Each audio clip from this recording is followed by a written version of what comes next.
Hi, everybody. Welcome to Rock, Paper, Hand Grenades. I'm Matt Connerton here, as always, with the Honorable Gary Hopper, New Hampshire State Representative, and owner of this. You got a new hand grenade here, a more humane hand grenade. Well, it's actually my grandson's hand Grandson's grenade. hand grenade, yeah. As most of you who watch the show know, I usually have the pine cone type, but those were found to be inhumane by the Geneva Convention. So over the years, they came up with this one, which is much more. It kills you quicker or something. I don't Really? know why. Oh, I don't know why. I don't know excellent, why yes. it's actually more deadly than the old ones because of the explosives involved in it. So it's actually more lethal than the original, but somehow it's more humane. Perhaps because it's more, maybe it's more likely to kill you than to just blow you in half and I have don't you know. bleed to death Maybe slowly. somehow it's a kinder, gentler hand grenade. Maybe. I don't know. It's a little bit smaller. Yes, it's easier to throw. It's more like a baseball. Uh-huh. It's heavier, though, huh? It feels heavier to me than the other one. I don't think so. No? I think it's a little bit lighter, so they can almost get enough distance so it doesn't kill themselves with it. $9.95. You can get a hand grenade for $9.95. Nice. I didn't know they were that cheap. How come we all don't have these? Yeah, I know. They should. I think it should be part of citizenship to have everybody, you know. We should have these passed out in the legislature. You're the majority leader. You could arrange for that. I'm sure they make for fine stocking stuffers. Yes, stocking stuffer. Oh, with us tonight we have Representative D.J. Betancourt, who is the majority leader of the New Hampshire House of Representatives. For those of you who don't know, the arrangement at the House of Representatives is quite a bit different this session than previous ones, in that we elected D.J., we elect Speaker, and prior to this, the Speaker has always appointed the majority leader. This year, to try to kind of diffuse some of the authority, which is always a good idea, the Speaker had the majority position, and the majority leader is the one who basically pushes agendas and legislation and things like that. His office does. And so DJ was elected a little over a year ago. That's correct. As majority leader of the New Hampshire House. Okay. And so that's who we got today. But I want to cover a couple things that are super duper important, like a 27-pound lobster got caught off the coast of Maine. That's a big lobster. I bet you that could feed DJ, me, and you. Well, you and DJ, I don't eat lobster. You don't eat lobster. Do you think they have steroid testing for lobsters? That's a pretty big lobster. Yeah, Yeah. they should. Well, I wonder if they're about to invade us, if we're They about to be could be. invaded by lobsters. It could be. Rock lobsters. Ooh. Rock lobster! Rock lobster! B-52's reference for those who don't know. Yes, yeah. Okay, let's see. What else? What other stupid things I got? Davy Jones went to his locker today. Davy Jones's locker. Get it, Davy Jones from The Monkees. Monkees died today. I did know that. Davy Jones went to his. Okay, so. I don't get the locker part. I don't Bob. either. Davy I thought it might have Jones's been just. locker. Davy Jones's locker. The mythical Davy Jones in the ocean, and if you get pulled down to you guys don't watch SpongeBob. No. Anyway, Oh, it's a SpongeBob reference. no, Really? Davy Jones's locker is predates And here, this whole SpongeBob. time, I thought it was because I was just too young, and in fact, No. it's because I'm too old. Yeah. Oh, a Yes, sailor's euphemism yes. for death. Thank you, Joe. Okay. I'd never At heard least- that. Yeah, That was At least- lost on me. at Huh? least somebody's paying attention. Yeah, Okay, yeah. so let's see what else. Man, I can't read my own writing. Poltergeist. No, okay, that's not poltergeist. I did notice everything was rearranged when I got here today. Piganawasit.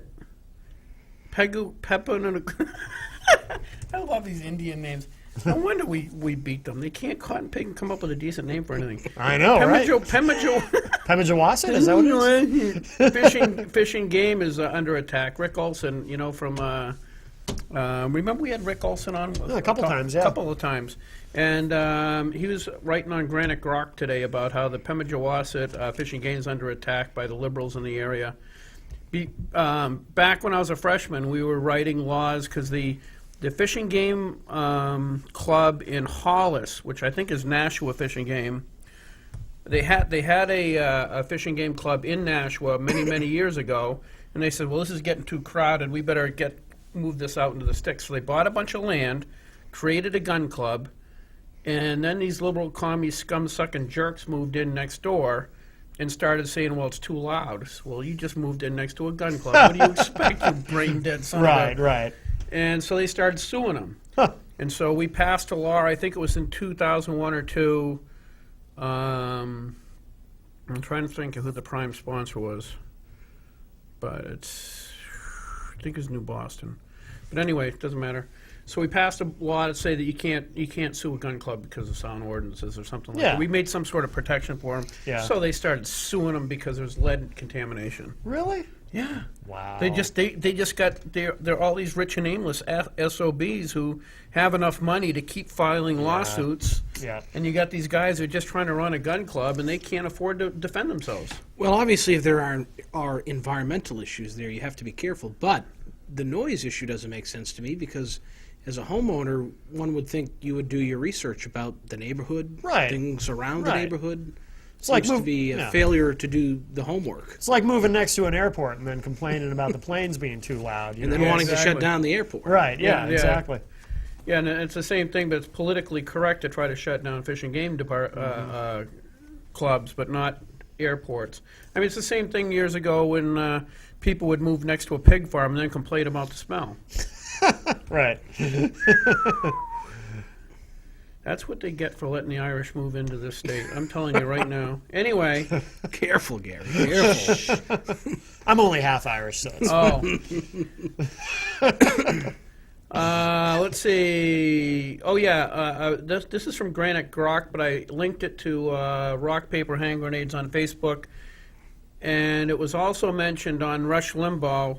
There's a link on Granite Grok and on my thing and on Rush Limbaugh's, I think, to take a course, an introductory course into the Constitution, and it's free. really. And I recommend people do that because one of the reasons we're losing all our damn constitutional rights is because people don't understand the Constitution. Yeah. They think like the liberals say that it's a working document, and it is not. You know, if you want to amend the Constitution, there is the means by which to do so. Right. But ignoring it is not one of the options that should be considered. And that's what basically people are doing all the time. So this is an online course that you It's can an take? is it? online Oh, very course. It's interesting. free, and I may do it's that. given by I forget which college. Huh. But it's on Rock Paper Hand Grenades. I just linked it a little Okay. while ago. Oh, I'm gonna look at that. Last night there was a meteor in New Hampshire. It was loud enough where people thought it was thunder. Huh. That was on Channel 9. I guess some people saw it and some people heard it, but around 10 o'clock last night, 10:30. Where did it land? Don't know. You know? Not my house. Yeah. Or if it did, I didn't notice it. Right. You would have heard thunder. Oh yeah, that's one thing I wanted to ask you about, DJ.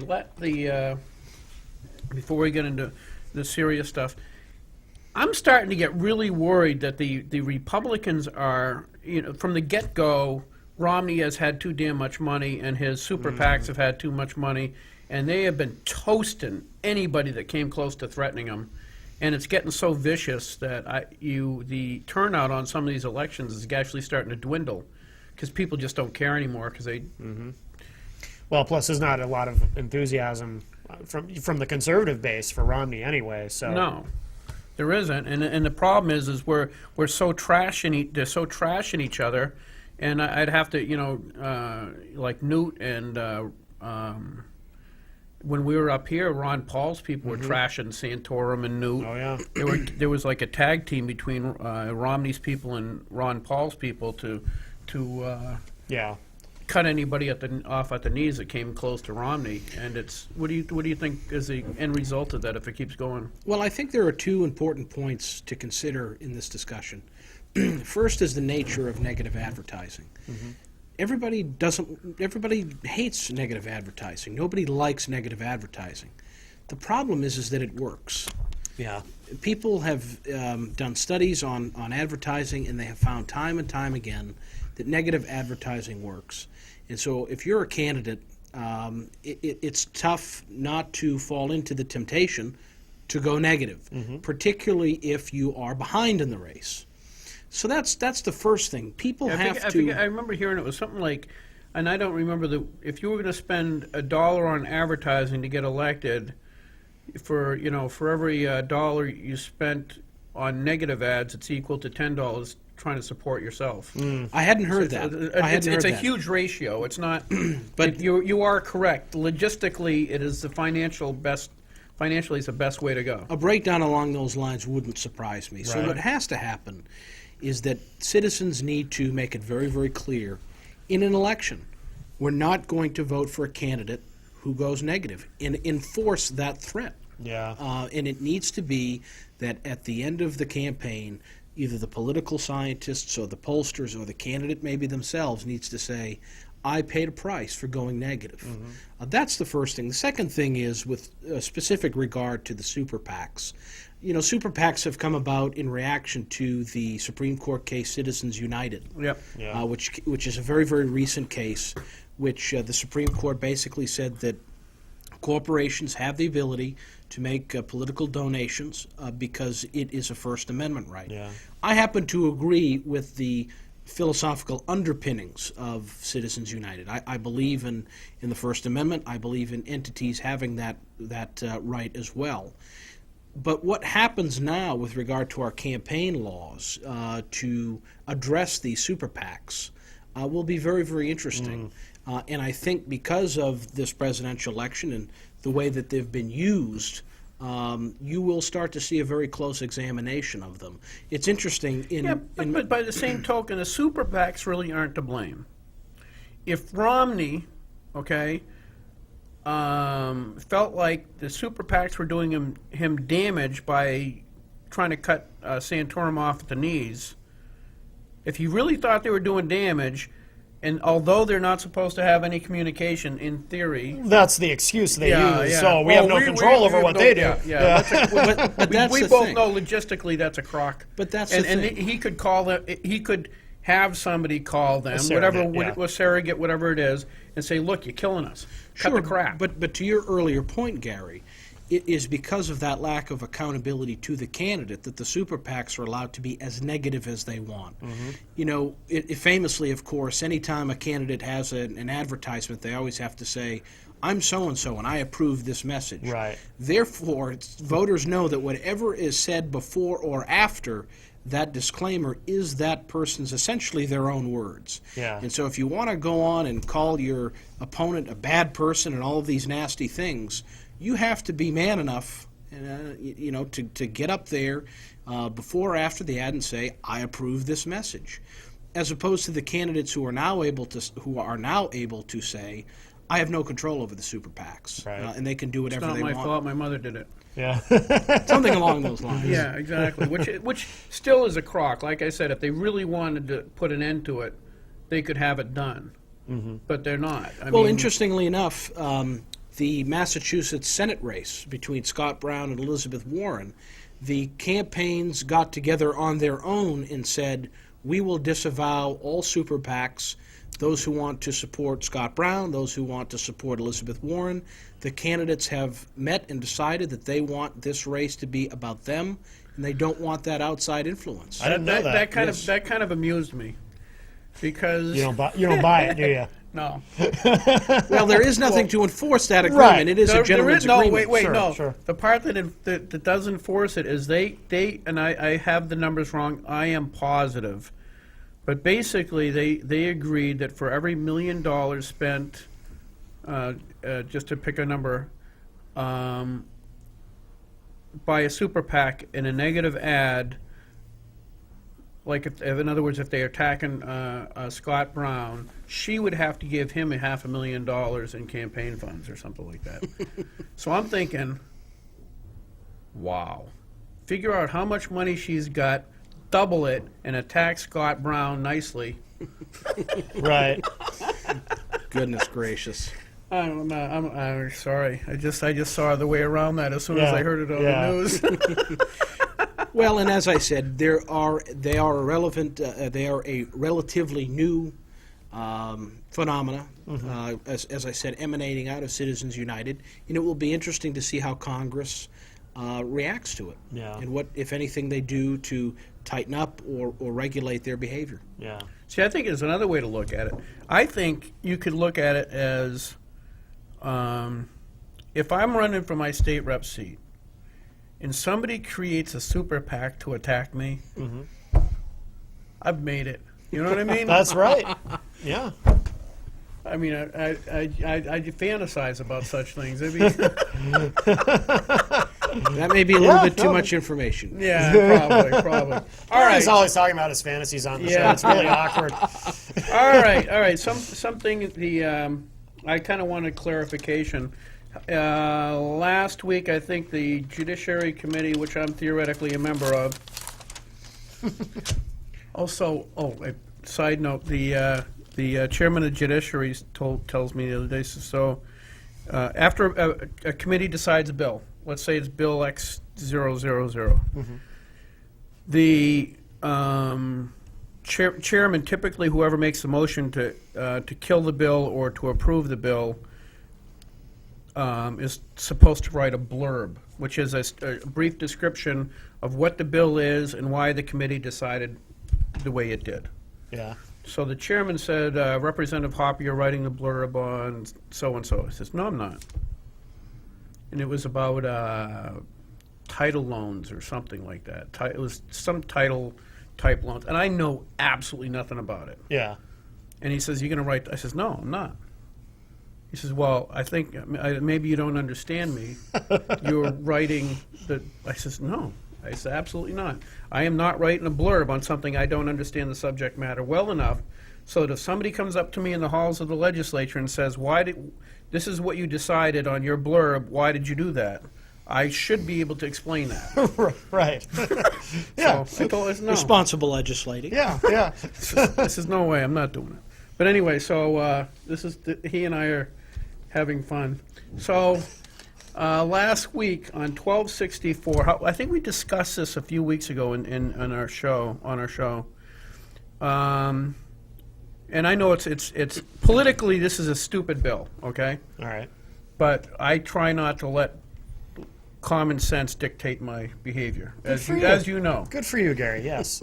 So there's a bill in the legislature that basically says if you have a catering service, you make cakes, Oh, yes. you are a photographer, or you provide services for a wedding, you cannot be forced to provide services for somebody you fundamentally disagree with. To me, Right. it's a fundamentally a religious freedom bill. Right. So if someone's having a gay wedding and you don't want to provide wedding-related services for that wedding, You should not be. The state should not force you to go against your own religious beliefs. right, right, Whether you're, if you're Jewish catering service and some heathen scumsucking Gentiles tell you to, that they want, pork roast. You say, no, I'm not going to provide those services. I will not do that. That's Right. against my religion. And to me, it's just fundamentally, it's just like when we don't allow, in the Constitution, there's a provision for people who were, I believe, Quakers, not to have to join the service and or swear on the Bible. Right? I believe that's correct. Okay. Because it was against, even though we had this swearing in process for legislators, yeah, it was against their religion. According to the Bible, it says, you shall not swear to any man, let your word be your word. okay, Okay, so they take that so literally that they will not swear on the Bible. It's against their religion. I didn't know that. That's interesting. And we, when we wrote the Constitution, we provided for that exception. Oh, okay, Okay? So to me, your religious freedom trumps most of your freedoms. yeah, And so therefore, you shouldn't, it shouldn't be a function of staying in business to have to violate your religion or Right. close down. right, Now, I contend that if somebody said, well, we're not going to make cakes for gay weddings, first of all, it's probably a poor business decision. Secondly, they're probably going to lose more business than... So financially, I don't think that many companies would engage in that practice. But it should be up to them to decide that. Right. And now leadership came out and told the committee, don't support this, you're a bunch of jerks if you do. They didn't quite put it that way. Right. I'm Yeah. paraphrasing. Paraphrasing. Yes, obviously. that was what they meant. Though. So now that I have you on the show, Sure. I think that we all agree with the premise that the Catholic Church, for example, shouldn't be forced to preside over a gay wedding, because that is Yeah. something that fundamentally goes against their tenets and beliefs. Right. I mean, I'm by the way, I'm pro gay marriage, and I even agree with that. Sure. I mean, we have a long and proud heritage here how in New Hampshire. pro-gay marriage are you? What do you mean? I am so pro gay marriage. I think it should be that only gays can be allowed to get married. Okay, But that's for selfish reasons. That way, if my girlfriend ever starts dropping hints about wanting to get married, I can say, "Well, honey, I can't marry you. I'm not gay." Oh, yeah. But anyway. No, that's good tactic. Good plan. Yeah. So, again, I think we agree with the underlying principle. And the underlying principle is we shouldn't force people to do things that are against their religious beliefs. Right. Yes. The problem with the particular piece of legislation is that it's too broad. And it's too broad in the sense that anybody, for nearly any reason, can justify turning somebody away. In what the fear is, and it has been editorialized, so I'm not using inflammatory examples. These are examples that have been cited in editorials and newspapers across the state. Somebody could turn away an African American and justify it simply by saying that serving them would be against my religion. So that's the problem at the end of the day with the bill, Gary, is that the language is simply too broad. So while we agree with the fundamental premise, its application is very, very problematic. I don't see it that way. So Obviously. So the bill as it's written. So what does the bill say exactly? I mean, Sure, Gary, if you'd like to read it, and I can point out to you specifically Like where I I can think the frickin- problem is. okay. If I had that in 18-point font, I almost could. All right. Well, here I'll cite to you where I think the problem is, and then This is you the can tell this me is if the I'm off. amendment Jerry wanted me to add, and that has Okay, that this last is the amendment. I sentence. haven't yet seen the Yeah. amendment, but Okay. the original bill, and again, I'm paraphrasing as best as my memory You want me to can, paraphrase can it for you? recall. No. I noticed you were holding the grenade as you said. Yes, Want me to yes, paraphrase yeah. that for you? Whoops, I'm sorry. Essentially, what it says is anything that is tangentially related to a wedding, the business owner can turn the individual away. Okay. There are many, many things that go into a wedding. I haven't experienced it, but I happen to know that there are a lot of things that go into a wedding. And many Somebody's not different. telling us when he said. You see the way he said that? Yeah. There was something that under Yeah, the no, waves. I'm wondering. Go ahead. No, go ahead. I sorry to interrupt.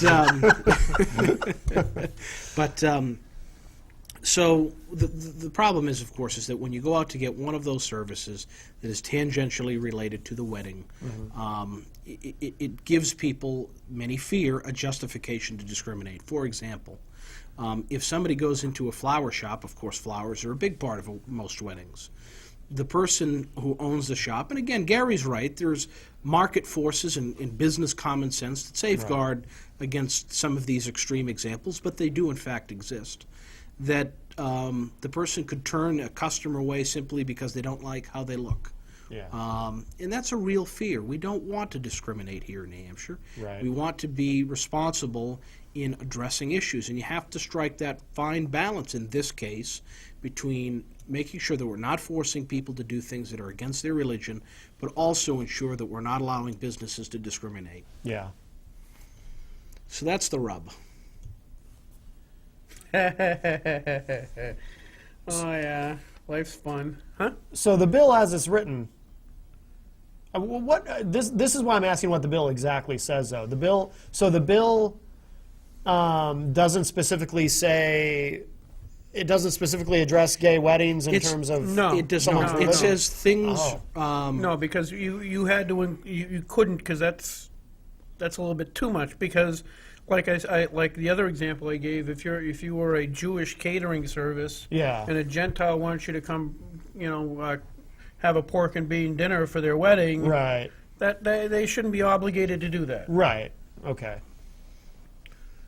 No, and I think that would be such an example where it would fall into that basic premise which we agree, which is in that case it would be forcing Right. someone to do something that they find to be objectionable because of their religion. And in those circumstances, hopefully the solution is that the business owner explains to the person, I apologize, I cannot provide that service. Yeah, Here's but they the can reason be why. sued now. That's what happened to the photographer out in, I think it was Arizona.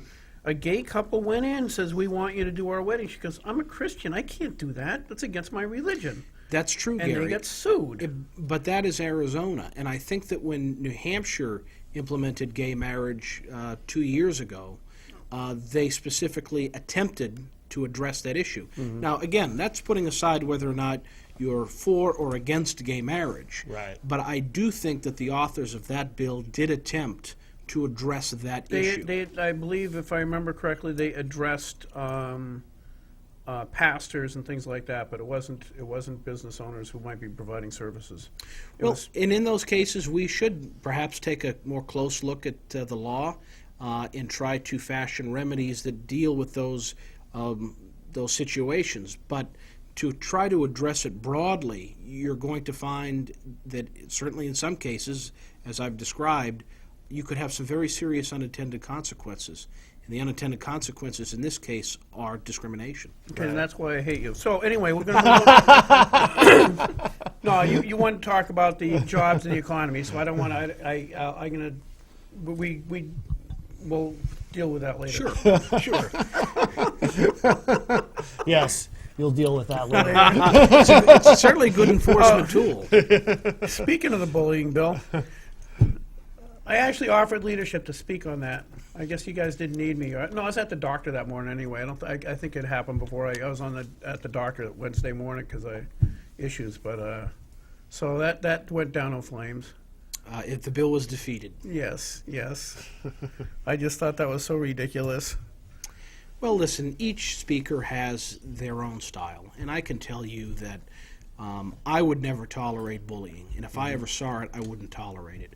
With that said, oftentimes bullying can be in the eye of the beholder, and I'm Sure. not trying to be flippant about that. Right. But, asking somebody for their vote, for example, or having a difference of agreement with somebody, that doesn't translate into bullying. Right. Gary and I just had an exchange over a piece of legislation I that felt we saw bullied. different. I was Well, bullied, apparently right? he Yeah, did. and you're the one with the hand grenade, and he still managed to bully you. It's incredible. I know. Wow. That's So- how good he is. I know. Yes. So Now you know why he's the majority leader. Oh, yes. Exactly. He bullied his way to that position. Exactly, Didn't he? Yes. exactly. Yes. But listen, obviously Speaker Bill O'Brien, who is someone who is well known here in New Hampshire. As a matter of fact, they did a poll not too long ago that found that Speaker O'Brien actually has higher name recognition right now than any of the candidates who are running for governor. Oh, really? Oh, no way. That's too Yes. funny. That's Probably awesome. not a good thing right now. But But listen, his That's funny. his leadership style is one that not everybody agrees with. But we have to ensure that if bullying is taking place, that it's real bullying that needs to be addressed, because it is a serious issue, particularly when you think about kids at school. Bullying is not something to be taken lightly or to be tolerated. Right. At the same time, we can't mistake differences of opinion and passionately stating opinions to be bullying. And again, not everybody can agree with Bill O'Brien's particular leadership philosophy. But at the same time, let's not waste the time of the legislature trying to move forward differences with the speaker through legislation. If you're not happy with the speaker, and there are some who are not, go out and recruit another candidate for speaker and run against him and make a change that way. Yeah. yeah, I thought the whole thing was ridiculous in that, like you said, a kid in school is trapped in school. They have to go to school every day, and if they're being basically verbally or mentally or whatever attacked by a group or particular people in school, they have no out. That's right. And it's the same thing in the workplace. People Yeah. have to go there to make a living, and if you have people that are messing with them all the time, that's bullying. In the legislature, you don't have to run for office. If Bill O'Brien calls you to the office and you know what he's going to talk to you about, you say, I'm busy. I'm not coming. Right. Thanks. Or show up in your underwear. That always chews them up. Oh, really? You did that? No, I'm too shy to do that. I Oh, showed up in oh. somebody else's underwear. Good for you. That's smart. Yeah, see? I'm not as dumb as I look. So, you didn't hear about that, apparently. No. No. Kind of glad I didn't. Yeah. So anyway, jobs. So what is the, you wanted to talk about jobs. I actually wasn't sure what you meant specifically, but. Sure. Well, one of the things that I hear from constituents as I'm out across New Hampshire is they're concerned about the economy, obviously, and jobs. And that has been a major focus of this legislature is how do we get those 38,000 Granite Staters who are looking for work back to work? And I've been very encouraged by some of the developments since the fall. Since the fall, we've added 7,800 more people into employment. The unemployment rate is going in the right direction, which is down. What is it now? It's at 5.2%. Now, is that there's a 5.2%, which is the unemployment rate, but does that include the people who have just not been looking at all because they gave Well, that's up? a great point, and I'm going to talk about that as well. There are two big things when you talk about jobs. One, obviously, is the unemployment rate, and within that are important statistics that make it up. For example, New Hampshire's unemployment rate stayed the same, 5.2%, in January as it was in December. But if you look carefully into the numbers, you found that 2,000 jobs approximately were added last month, and that there were 280 Wait, people. 2,000 jobs added. Does that compensate for the people who are basically laid off at the end of It's seasonally adjusted. At the end Okay. of Yes. Okay, seasonally adjusted. Yes, all it right. is seasonally adjusted. Seasonally adjusted, for those people who don't know, means basically you have the a lot of people who are hired in October, November, and December for Christmas and are laid off, and they know what that rate is. So the unemployment rate is adjusted for that seasonal fluctuation, so it doesn't. Right, and the big adjustment you see is at the end of the summer. There are a lot of summer jobs, construction jobs, that don't stick with you through the winter months. You know, to hire Sure. college kids to Yes, Yeah. in some cases that's exactly slave right. labor. Yeah. But to Gary's point, there are two key economic indicators that you look at when it comes to jobs. As I said, one is the unemployment rate and the numbers within the number, as I've explained, and also you look at the expanding workforce. How many more people got off the sidelines in January and re-enter the workforce? When more people are re-entering the workforce, it's usually a sign of economic strength in recovery. It means that fewer people are going back to school, for example. More people are getting excited about the economy, seeing improvement, rather than just throwing in the towel and giving up. We have seen steady increases in our workforce, which speaks well for New Hampshire. Yeah. It's interesting that when you talked about earlier the presidential race, and it's interesting as the candidates go from state to state campaigning, how jobs is the focus in all those states. But in some states, it's more of a problem than others because of that unemployment rate. For example, Yeah, Michigan, what is it, 8-point-something percent? Yes. Is huge. and it was similar in South Carolina. So when you're campaigning for president in South Carolina and in Michigan, I mean, jobs is really an issue you've got to hammer home because it is a real problem. Yeah. Now, as I said, we're not satisfied by any stretch of the imagination with a 5.2%. Our goal is to get every Granite Stater who is able to work and wants to work back to work. But at 5.2%, there are states around this country who look at New Hampshire with a lot of envy. Oh, yeah. We typically have the second or third lowest unemployment rate in the country, right? I mean, We're behind, what, North Dakota and Alaska? Yes. Right now we have, I believe it's the third or fourth Yeah. lowest unemployment rate in the country. And that is tremendous, and it Yeah. speaks to our tax structure, our no income or sales tax Yeah. advantage. But I think it also speaks to the way in which we handle our finances. You know, we faced a tremendous challenge in our budget. When we were sworn in on day one, we were facing a nearly $1 billion deficit. It was historic. the deficit that we were inheriting. Well, the deficit was also compounded by the fact that we were also not going to get I think it was $900 million from the feds that the Democrats That's had right. had. In The stimulus, prior the biennium. stimulus one-time funds. That was a very big part of it, Gary. You're absolutely right. And at the time, we warned that Twice today, I was right. Ooh, good job. You're on a Usually, roll. usually I only get that once. So, Don't get cocky now. But we warned at the time that using one-time funds for ongoing expenses was going to lead to a big problem, and it did. But we said, wait, slow down.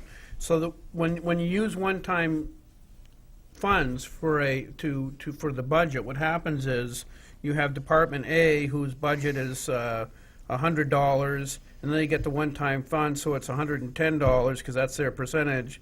And what happens is that becomes their default budget, so they're expecting $110 in the next biennium, and they don't include the 10 right. they got from the Oh, feds. okay. That's why what he's talking about. Okay. That's right. Anyway, go ahead. but the messages that you send to businesses are critical.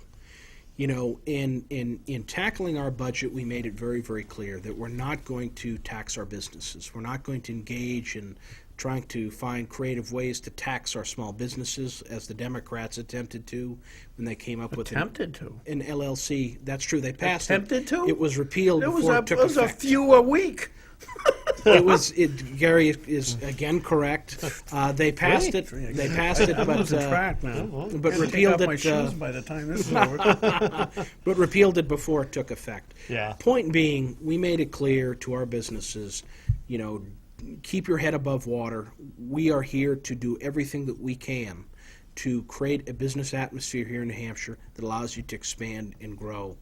And I think that was huge, and I think that you're seeing that reflected in New Hampshire businesses' willingness to employ more people, and it's there in the numbers. Yep. It really is. You know, we have a lot of work to do, obviously. New Hampshire had the highest business tax rates in the country, 50th in the nation for high business taxes. The Nonpartisan Tax Foundation came out a few months ago and found that we are now 46th. Now, obviously, would like to be a lot better than that. Yeah. But we're making improvements, and considering the budgetary challenges that we face, the cut in spending that we had to make, and the fact that anytime you cut taxes, you have to make up for that on the spending side, and so we were constrained from being able to make further business tax reductions.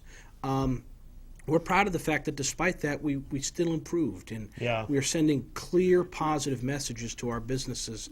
You know, please, you know, take some risks, employ more folks. Except the French.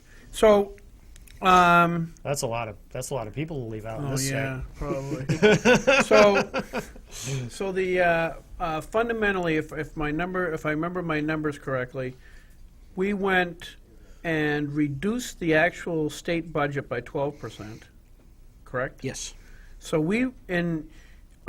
as much as like people are like DJ said that Bill O'Brien's kind of maligned by a lot of people around the state, the fact of the matter is we took, you know, in the prior biennium and it was like every week there was a couple new fees, a couple new taxes.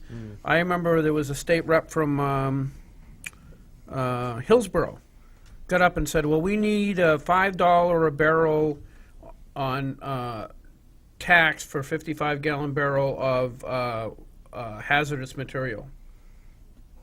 And I get up to the podium because when you're the minority, you just attack. Yeah, yeah. Yes.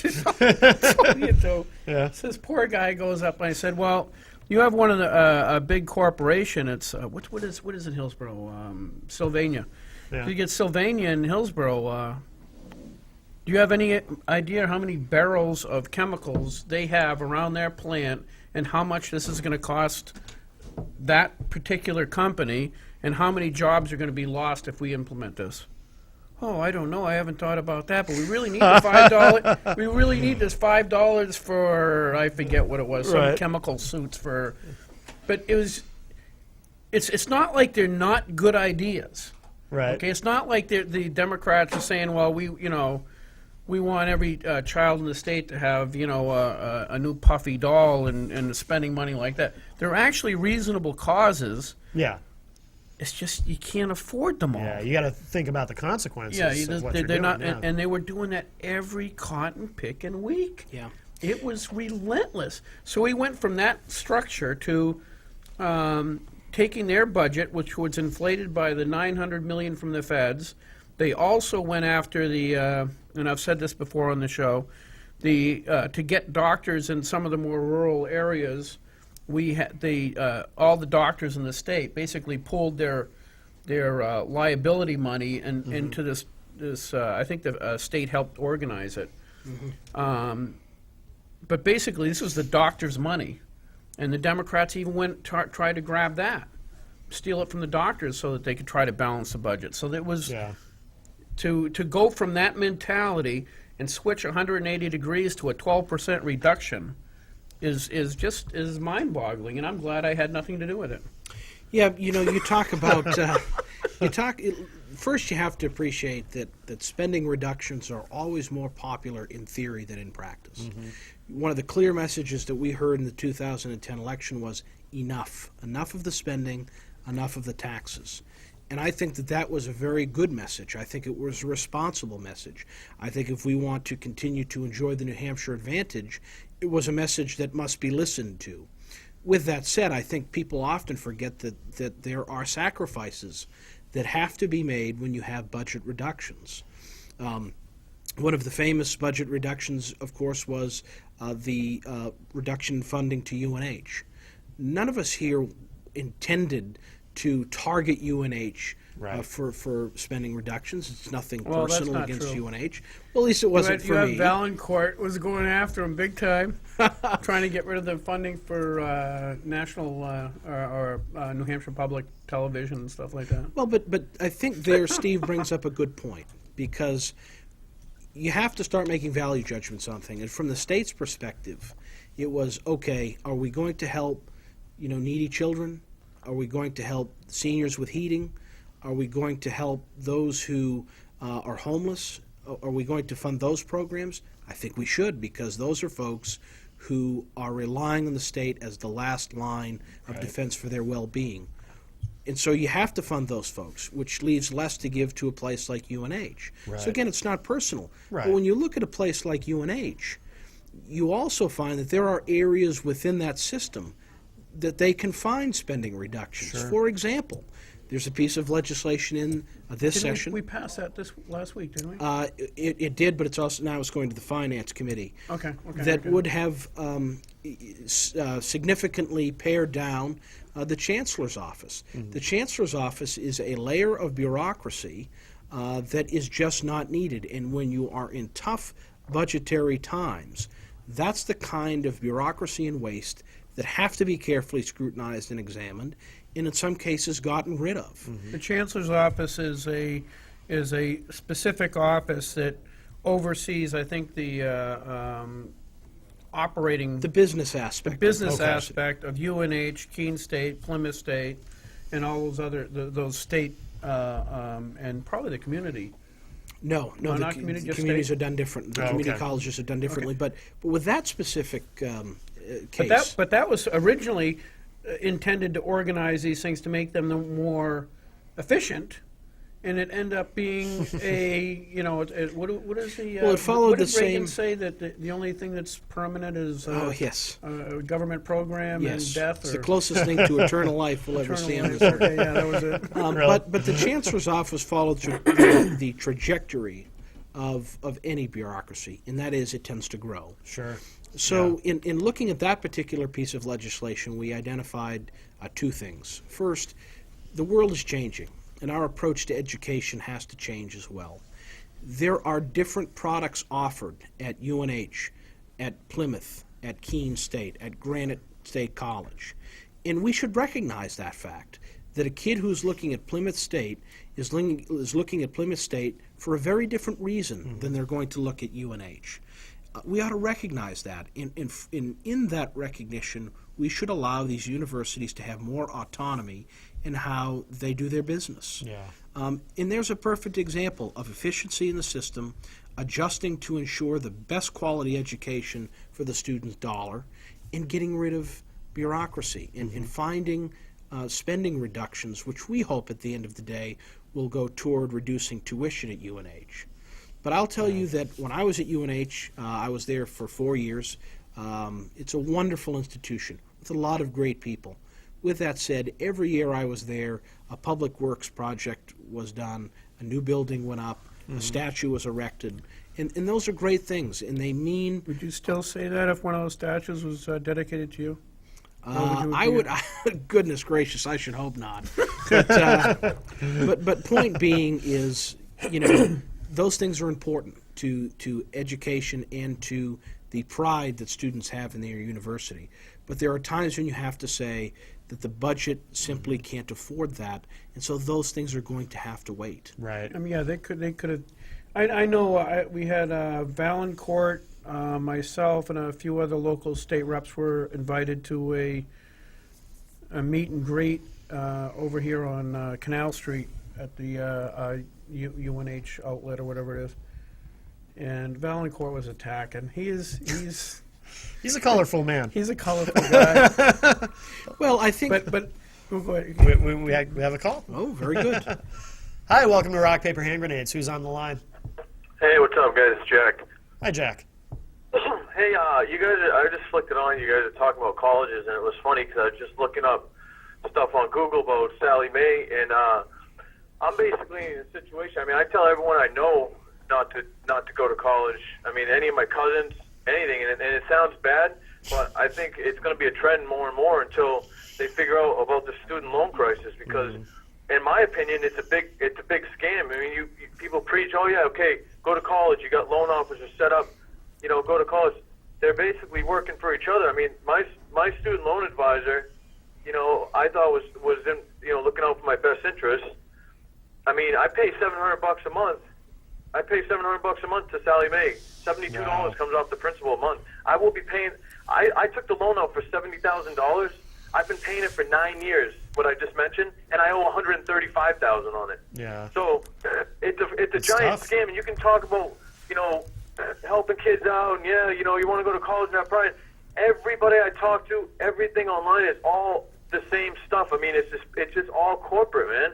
Well, It's a nice idea, but all it's going to do is get people in debt. They're better off just getting a regular job and working, staying out of debt, stay away from college in the first place. You can get a job anyways. yeah,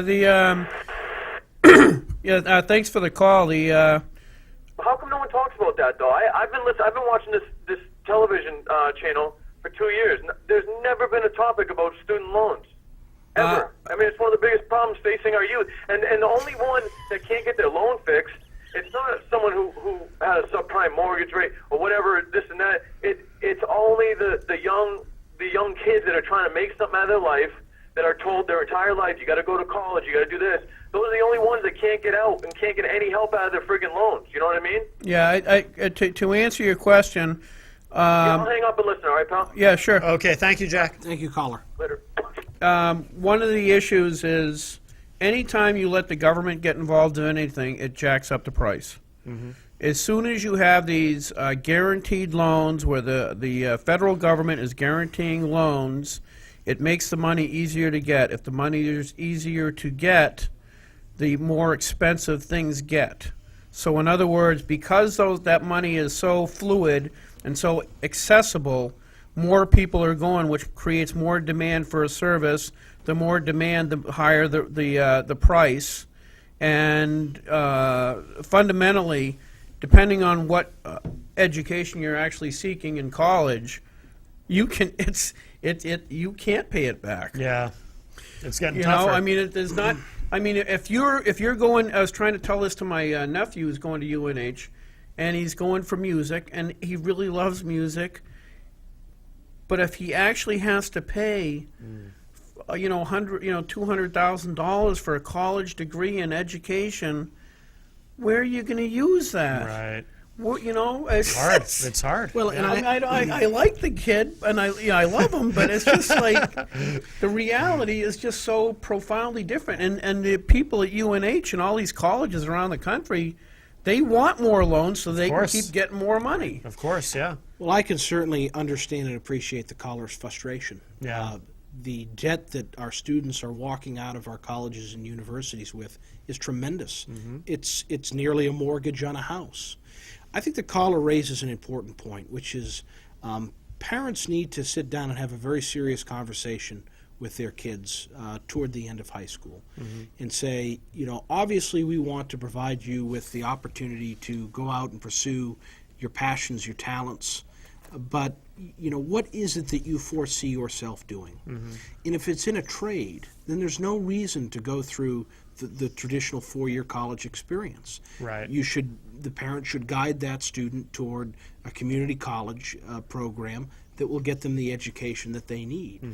I would also recommend that students who are not yet sure of what they want to do to hold off going to a four-year school right away. Yeah. In taking some time to find themselves, understand what it is that they want to do, and then make the investment to go to college. Or take night courses. Do it so you're paying for it as you go. Right. It'll take you longer, but if you take 10 years to get a 4-year degree, and you're paid off when you get at the end of that 10 years, you are so far ahead of the game. Absolutely. Yep.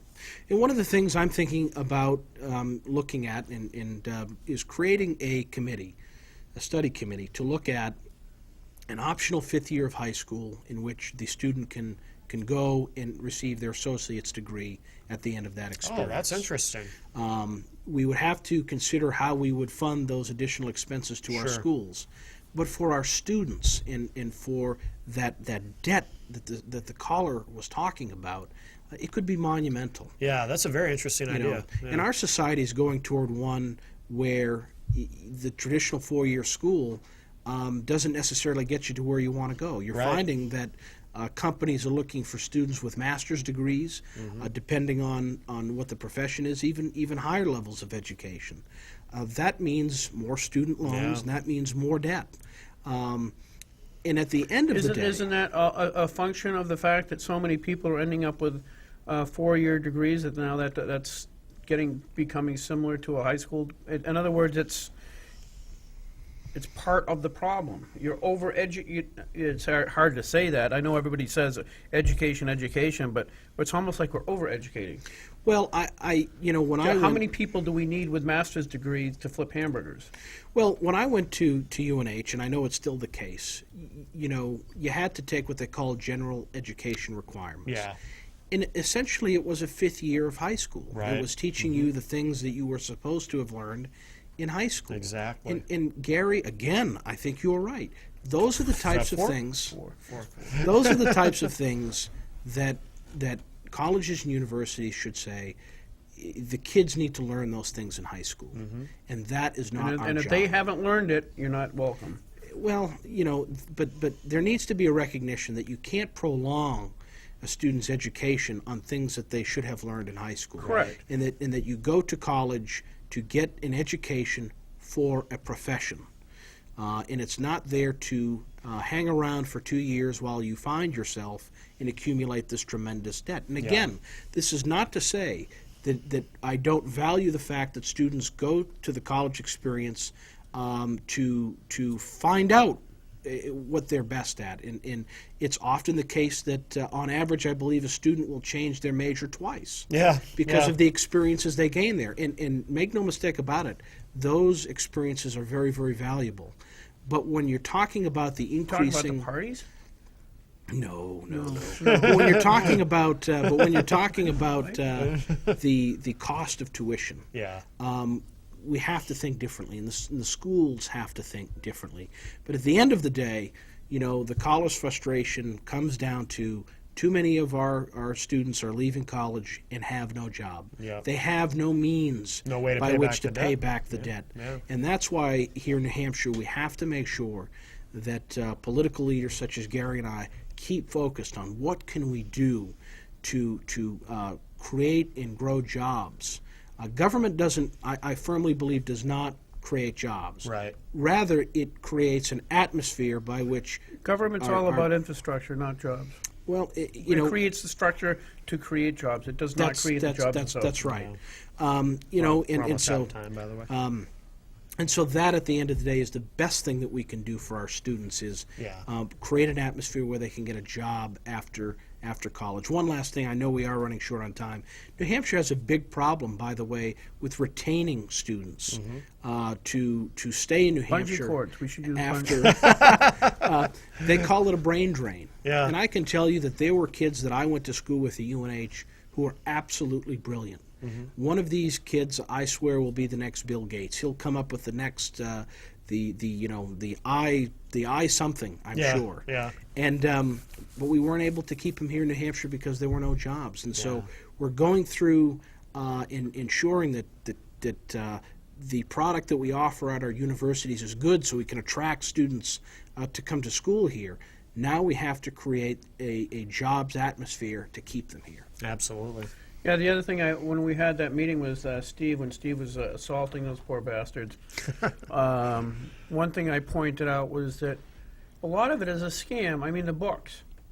There is no reason why that isn't downloadable for $1. Yeah, The exactly. and they don't change your biology book from one year to another might have a nuanced new information or a chapter that might be added, but overall that book hasn't changed. And if it was online and if Yep. it was available, you'd save those kids going to college a fortune. But that's how they make money, is Well, the damn professor let me tell you. changes a paragraph and puts it in a different place or a chapter here or there and then charges another $100 the next year. The experience that I'll never forget was at UNH. I was taking a general education course in history, and the professor came in and said, "I hope that you all have your textbook. It's, Intro to American History, written by Professor Bob McNamara. Good morning, I'm Professor Bob McNamara." Yeah, yeah. No scam going on there. Hey, DJ, thank you very much. You're doing Gary, a thank fine you very job much. in the legislature. Yeah, thanks, CJ. Appreciate that. Nice to Thank meet you you very finally. much. And Very nice to meet Matt, you. thanks. We'll see you next week. Oh, next Absolutely. week we have Lynn Blacken. I always Lynn Blankenbecker. Blankenbecker. I always want to call her Blackendecker because that's what Lee Quant calls her. But anyway, she's awesome. She's going to be here to talk about her experience in Afghanistan. Oh, very good. Thank you very much, folks. Thank you.